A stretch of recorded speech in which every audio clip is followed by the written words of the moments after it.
জান্নাতে যাওয়ার জন্য বেশি কিছু লাগে না ভাই, বিশ্বাস করেন বেশি কিছু লাগে না। ইমানটা ঠিক রাখেন, 5 ওয়াক্ত নামাজটা সুন্দর করে পড়েন, বড় বড় কবিরা গুনাহগুলো থেকে বেঁচে থাকেন, কোনো মানুষের হক নষ্ট করবেন না, টাকা পয়সা নষ্ট করবে হক নষ্ট করবেন না, আচরণ খারাপ করবেন না, মানুষের দুর্ব্যবহার করবেন না, আত্মীয়স্বজনের সম্পর্ক বজায় রাখবেন।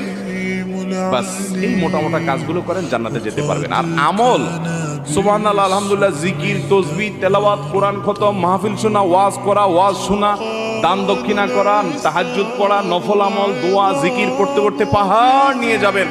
মানুষের হক নষ্ট করছেন, এই সমস্ত আমল আপনার থেকে নিয়ে নেওয়া হবে কিয়ামতের দিন। নবী সাল্লাল্লাহু আলাইহি ওয়াসাল্লাম বলেছেন ভিখারি হয়ে যাবেন আপনি, কারণ যে মানুষের হকের জন্য সওয়াব দিতে আপনি খালি হাতে জাহান্নামে যেতে হবে।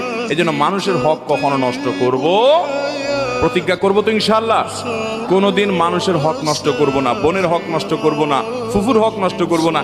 আপনার বাপ চাচারা আপনার ফুফুর হক দেয় নাই, এরকম অনেকে আছেন না নাই? ওই সম্পদ বংশ পরম্পরায় আপনার ভাগে আসছে, কিন্তু আপনি জানেন আপনার ফুফুর হক দেয় নাই। আপনার দাদার সম্পদে আপনার ফুফুর হক ছিল কি ছিল না? আপনার দাদির জমি জমা থাকলে সেখানে আপনার ফুফুদের ভাগ ছিল কি ছিল না? বাপ চাচারা দেয় নাই, বোনদেরকে 2-4 বেলা খাওয়ায়া, 2-4টা শাড়ি টাড়ি কিনে দিয়া, পাম পট্টি দিয়া টিয়া, তো এখন বোন তোমরা নিলে তো এগুলো নেওয়া লাগে, আমরা তো বাপের জন্য অনেক খরচ করেছেন, তোমরা কি বলো? তো বেচারিরা শর্মে পড়ে বলে, না থাক ভাই, আরে কিছু লাগবে না, থাক, আমাদের কোনো দাবি না, আর কিছু নচাই। আছে না নাই? এই বাটপারি করে ফুফুদের হক, বোনদের হক মারবো না, কর্মচারীর হক মারবো না, কোনো মানুষের হক মারবো না, প্রতিজ্ঞা করবো তো ইনশাআল্লাহ। আল্লাহ আমাদের সবাইকে খাঁটি মুসলমান হয়ে দুনিয়া থেকে যাওয়ার তৌফিক দান করুন।